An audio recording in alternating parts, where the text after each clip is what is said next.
Oke teman-teman, setelah reaksi adisi, kita ke jenis reaksi yang keempat, ada reaksi eliminasi. Eliminasi ini lawannya adisi. Kalau tadi adisi kan penjenuhan, yang awalnya rangkap, dia jadi tunggal, jadi sendirian. Nah, kalau yang eliminasi itu penghilangan, atau ikatan tunggal jadi ikatan rangkap. Nah, contohnya rumus umumnya gini. Yang pertama ada C tunggal semua, nanti dia dieliminasi dengan kondisi reaksi tertentu, jadi C rangkap, plus sisanya adalah molekul-molekul yang terikat di sebelahnya C yang awal tadi. Kalau yang ini XZ, berarti XZ gitu. Nah, contohnya misalkan ini kita namain coba 2 bromo propana, karena C-nya ada 3. Kalau C-nya 3 namanya propana. Dalam kondisi tertentu, nah si reaksi ini pakai kondisi di dalam larutan alkohol dan ada dalam kondisi basa. KUH kan basa, jadi si reaksi ini dikerjakan dalam kondisi basa gitu. Dan dia ada alkoholnya. Akan jadi apa? Awalnya tunggal. Nah, nanti salah satunya dari ini akan menjadi rangkap. Jadinya gini. CH2 rangkap CH CH3. Gitu. Jadi H yang di sini awalnya ada 3 buah atom H. Di sini kan 3 buah atom H. Di sini tinggal 2 buah atom H. Berarti hanya hilang 1. Nah, yang di sini awalnya ada bromonya, yang nomor 2 jadi nggak ada gitu. Berarti dia sisanya apa? Plus HBr atau asam bromida. Oke, review kita namain. Karena dia ikatan rangkapnya di nomor 2, berarti 2, C-nya ada 3, pro P. Nah, gitu.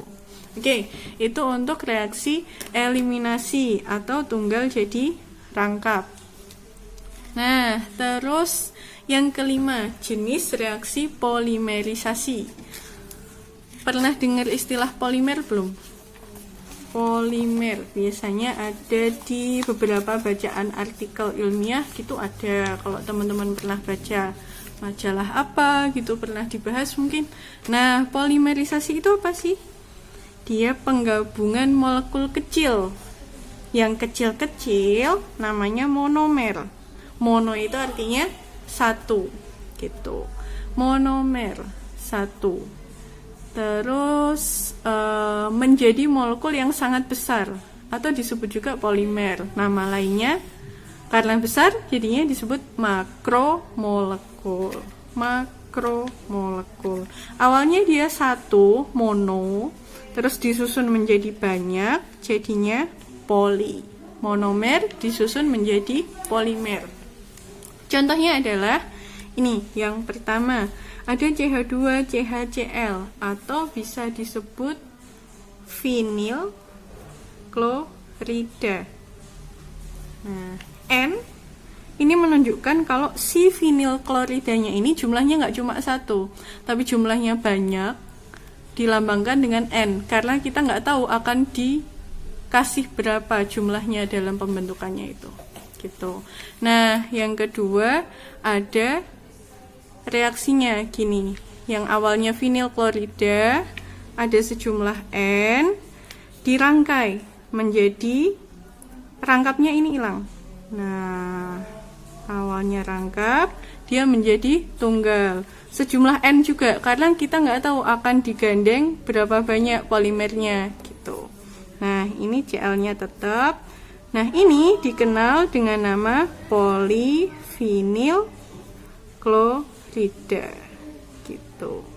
Nah, awalnya vinyl klorida jumlahnya masih tunggal, masih 1 per 1, terus disusun banyak, makanya dinamakan polivinyl klorida. Polivinyl klorida ini sering disebut PVC. Atau kalau teman-teman sering lihat tulisan PVC itu di dalam pipa pralon.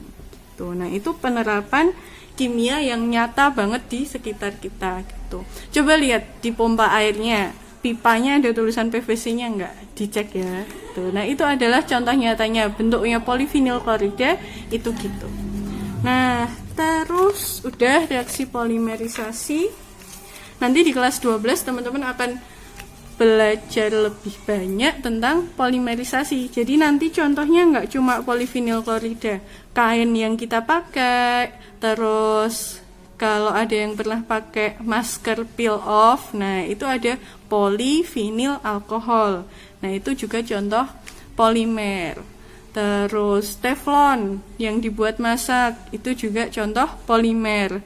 Nanti materi lengkapnya kita nggak belajar di kelas ini, tapi kita belajar di kelas 12. Biar nggak pusing, dikit-dikit dulu ya. Nah, terus reaksi kelima. A, B, C, D udah, kita ke yang E. Materi ini tentang perengkahan. Nah, perengkahan sebenarnya istilah lainnya atau cracking, ini kan cuma terjemahannya ya.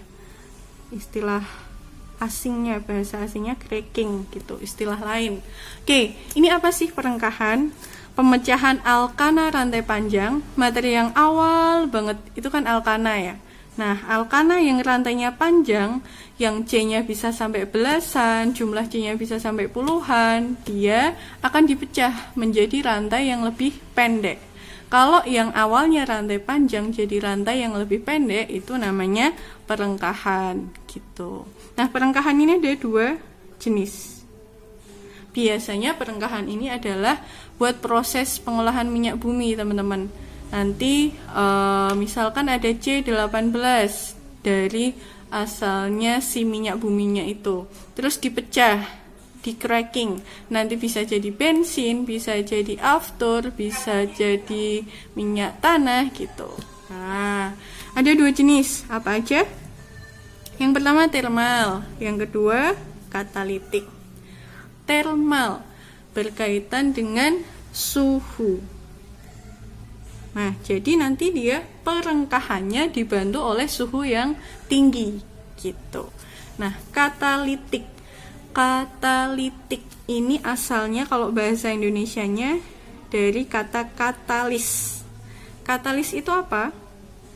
Dia adalah senyawa yang menurunkan energi aktivasi. Energi aktivasi.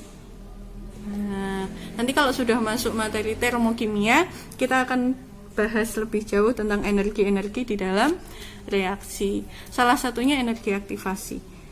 Energi aktivasi itu apa? Misalkan contoh ini. Contoh soal yang di bawahnya ini. Ketika dia mau jadi produk, misalkan butuh energinya 40 gitu. Dia harus mencapai energi 40 dulu biar bisa jadi produk. Nah, dengan adanya katalis, dia cuma mencapai energi 35 aja udah bisa jadi produk. Kayak gitu. Itu yang namakan menurunkan energi aktivasi. Atau bahasa singkatnya dia mempercepat reaksi gitu. Nah, thermal sama katalitik, kita langsung ke contohnya aja biar nggak bingung. Misalkan ada C30, karena 30 ini kan udah masuk rantai panjang kan.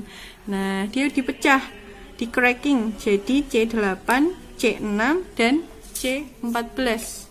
14, 6, 8. Nah, dia di sini termasuknya yang thermal karena dia membutuhkan proses suhu tinggi di sini. Ada suhu tingginya.